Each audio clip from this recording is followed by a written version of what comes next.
ಧರ್ಮಸ್ಥಳದಲ್ಲಿ ಶವಗಳ ಹೂತಿಟ್ಟ ಪ್ರಕರಣ ಬುರುಡೆ ಚಿನ್ನಯ್ಯ ಜಾಮೀನು ಅರ್ಜಿ ವಜಾ. ಬೆಳ್ತಂಗಡಿ ಕೋರ್ಟಿನ ಮಹತ್ವದ ಆದೇಶ.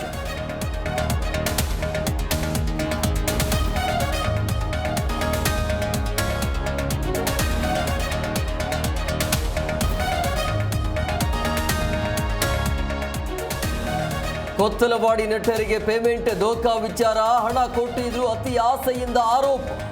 ಸಹ ನಟರ ಆರೋಪಕ್ಕೆ ನಿರ್ದೇಶಕ ಶ್ರೀರಾಜ್ ಸ್ಪಷ್ಟನೆ.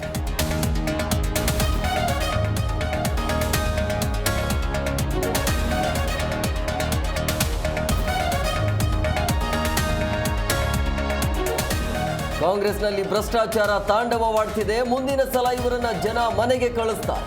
ಬಿಜೆಪಿ ಸಂಸದ ಡಾಕ್ಟರ್ ಕೆ ಸುಧಾಕರ್ ವಾಗ್ದಾಳಿ.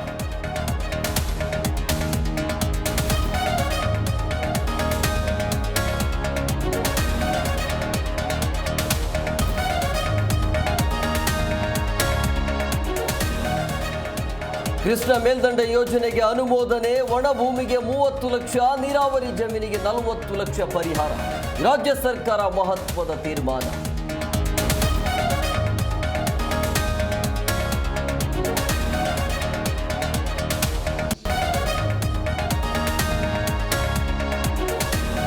ಮನೆ ಮಾಲೀಕನ ಬೇಜವಾಬ್ದಾರಿಗೆ ಕಾರ್ಮಿಕ ಬಲಿ. 3ನೇ ಮಹಡಿಯಿಂದ ಬಿದ್ದು ರಾಮ್ವಿಲಾಸ್ ಸಾವು. ಎಲೆಕ್ಟ್ರಾನಿಕ್ ಸಿಟಿಯಲ್ಲಿ ನಿರ್ಮಾಣ ಹಂತದ ಕಟ್ಟಡದಲ್ಲಿ ದುರಂತ.